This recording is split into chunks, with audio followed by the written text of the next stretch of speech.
আল্লামা ইকবাল বলেছেন, দশত দশত দরিয়া ভি না ছোড়ে हमने, दश्त दश्त दरिया भी न छोड़े हमने, बहर जुल्मत पे दौड़ा दिए घोड़े हमने।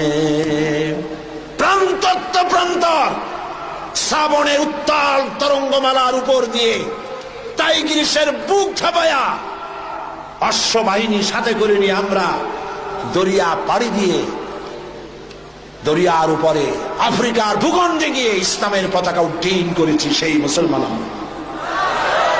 সাদ বিন আবি ওয়াক্কাস রাদিয়াল্লাহু তাআলা আনহু ৬০,০০০ সৈন্য নিয়ে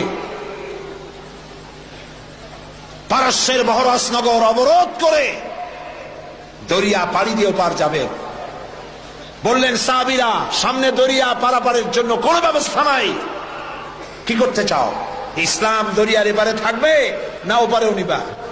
সাহাবীরা বললেন, আপনি যেভাবে নির্দেশ করবেন সেনাপতি, আমরা তাই করব। তিনি বললেন, প্রস্তুত হও, অশ্ববাহিনী, উস্ত্রারোহী, তীরন্দাজ, তরবারিওয়ালা, যে যে অবস্থা আছো আমার সাথে দরিয়া ঝাঁপায় পড়ো। অন্ধকার রাত, দরিয়ায় উত্তল ঢেউ চলছে। এই ঢেউয়ের মধ্য দিয়ে অশ্বারোহী, উস্ত্রারোহী ৬০,০০০ সৈন্যের নেতৃত্ব দিচ্ছেন সাদ বিন আবি ওয়াক্কাস। বললেন, পড়ো আমার সাথে, নাস্তাঈনু বিল্লাহি ওয়া নাতাওয়াক্কালু আলাইহি, হাসবুনাল্লাহু নি'মাল ওয়াকিল, নি'মাল মাওলা ওয়া নি'মান নাসীর। ঐতিহাসিকরা লিখছেন, ৬০,০০০ সৈন্য নিয়ে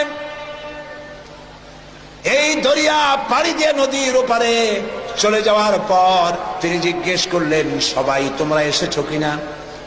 রাতের আধারে সবাই বললেন, সবাই খোঁজ খবর নিয়ে গুনে দেখলেন একটা ঘোড়াও হারায় নাই, একটা উটও ডুবে যায় নাই, একজন মানুষ হারায় যায় নাই, একজন মানুষের হাতের তরবারিও দরিয়ার ঢেউ ছিটকায়া নেয় নাই।